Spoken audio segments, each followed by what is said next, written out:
انسان جو دین پر چلنا چاہتا ہے، آپ نے کبھی غور کیا کہ اس کے راستے کی رکاوٹیں کیا؟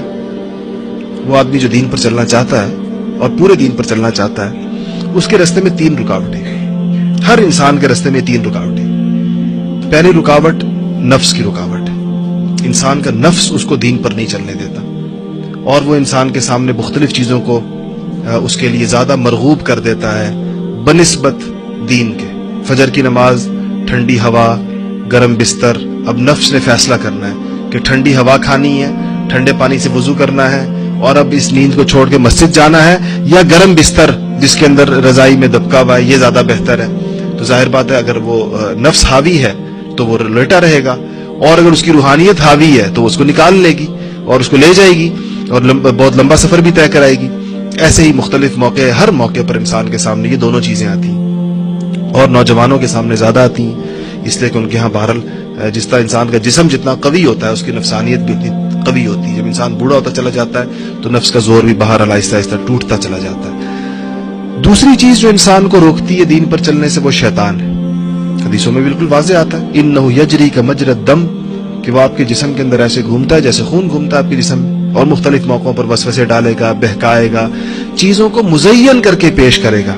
شیطان کے بارے میں آتا ہے کہ وہ چیز دیکھیں آپ سے جھوٹ بلوائے گا تو یہ پہلے آپ کے دل سے جھوٹ کی قباحت کو کم کرے گا، کیونکہ آپ میں تو مصلحتاً بول رہا ہوں، میں تو یہ جھوٹ اس لیے بول رہا ہوں کہ اس کا فائدہ یہ ہے، اس سے کسی کو نقصان تھوڑی ہو رہا ہے۔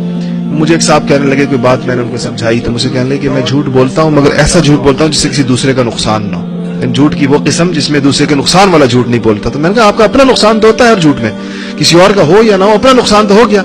تو بالکل وہ سمجھ رہے تھے کہ جھوٹ کی یہ قسم اس میں داخل نہیں ہے کہ جس میں کسی کو نقصان پہنچانے والا جھوٹ کہتے ہیں، میں نے کبھی نہیں بولا، ویسے جھوٹ بولتا ہوں۔ تو یہ شیطان مزین کر دیتا ہے اعمال انسان کے سامنے، یعنی خوشنما کر کے پیش کرتا ہے، تم تو یہ اس مقصد کے لیے کر رہے ہو، تم تو اس مقصد کے لیے کر رہے ہو۔ نوجوانوں کی مجلس ہے، اور مجھے تھوڑا یہ بھی رہتا ہے کہ کچھ چیزیں بھائی شفیق صاحب ایڈٹ کر دیں گے بعد میں، کوئی حرج نہیں اس میں۔ مجھے کچھ نوجوانوں سے واسطہ رہتا ہے، تو میں نے کہتا ہوں کہ یہ جو آج کل موبائل ہے اور یہ جو دوسری چیزیں ہیں، اس میں نامحرموں کے ساتھ میسیجنگ کرنا، چیٹ کرنا، تعلق رکھنا یہ ناجائز ہے۔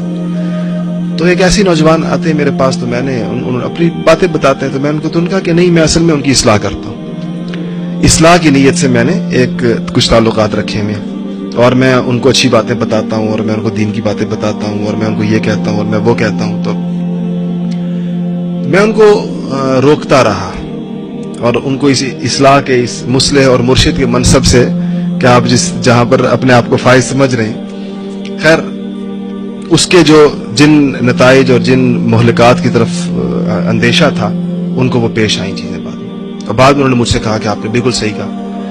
تو میں نے کہا یہ مزین کرنے کی جو میں بات کر رہا ہوں، نوجوانوں کو بھی مختلف چیزیں، جو چیزیں دیکھیں شریعت کا مزاج سمجھ لینا چاہیے، پھر اپنی مصلحت کو، اپنی عقل کو، اپنے خیالات کو شریعت پر ترجیح نہیں دینی چاہیے۔ جن چیزوں سے اللہ اور اس کے رسول نے روکا ہے، مجھے اور آپ کو اگر اس میں خیر نظر آنا شروع ہو جائے تو سمجھ لیجئے کہ شیطان نے میرے سامنے مزین کر دیا، شیطان نے میرے سامنے ایک پردہ تان دیا ہے جس کے اندر اس چیز کی برائیاں چھپا دی ہیں، اور اس کو مزین کر کے خوشنما کر کے میرے سامنے پیش کر دیا۔ یہ اس کا تجربہ بہت زیادہ ہوتا ہے، اور اس کے لیے بہت عجیب باتیں سجھاتا ہے شیطان۔ دوسری رکاوٹ دین پر چلنے میں شیطان کی آتی ہے، اور تیسری رکاوٹ دین پر چلنے میں وہ لوگوں کی آتی ہے، جو ہماری سوسائٹی ہے، ہم کتنے کام ایسے ہیں جو لوگوں کی وجہ سے کرتے ہیں۔ شادی بیاہ کی ساری رسومات لوگوں کی وجہ سے ہوتی ہیں، غمی کی ساری رسومات لوگوں کی وجہ سے ہوتی ہیں، گھر کا اپنا ایک خاص سٹیٹس، ایک سٹینڈرڈ، ایک خاص معیار لوگوں کی وجہ سے ہوتا ہے۔ تو بہت ساری چیزیں ہمارے معاشرے میں ایسی ہیں جس کو ہم یہ کہتے ہیں کہ لوگ کیا کہیں گے، لوگ کیا کہیں گے، لوگ۔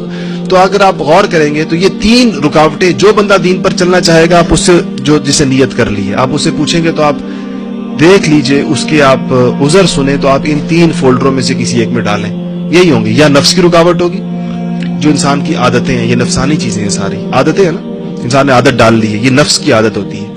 تو عادت ہوگی بعض چیزوں کی اپنی عادتیں چھوڑنا مشکل ہے، جو مثلا اسموکنگ چھوڑنا کیوں مشکل ہے؟ عادت ہے۔ کوئی اور اس طرح کی بے شمار اللہ محفوظ رکھے بری عادتیں ہوتی ہیں، تو وہ عادت ہے، یہ نفسانیت ہے۔ وساوس کا آنا چیزوں کو اس کے سامنے، یہ شیطانیت ہوتی ہے، جو شیطان اپنا کام کرتا ہے۔ اور لوگوں کا خیال آنا یہ بھی بہت زیادہ آتا ہے کہ میں یہ کروں گا تو لوگ کیا کہیں گے. ہمیں نوجوان کہتے ہیں داڑھی رکھیں گے تو لوگ کیا کہیں گے, فلانا کہیں گے تو لوگ کیا کہیں گے. اس پر ان تینوں سے مقابلہ کرنے کے لیے مجاہدے کی ضرورت پیش آتی ہے. اور یہ مجاہدہ اللہ والے کرواتے ہیں, انسان کو یہ مشق کرواتے ہیں کہ جب آپ کو یہ آئیں گے مسائل, یہ نہیں کہ اس کے بغیر آپ دین پر چلیں گے, یہ آئیں گے آپ نے اس کا مقابلہ کیسے لائک کریں اور ویڈیو کو زیادہ سے زیادہ شیئر کریں. جزاک اللہ.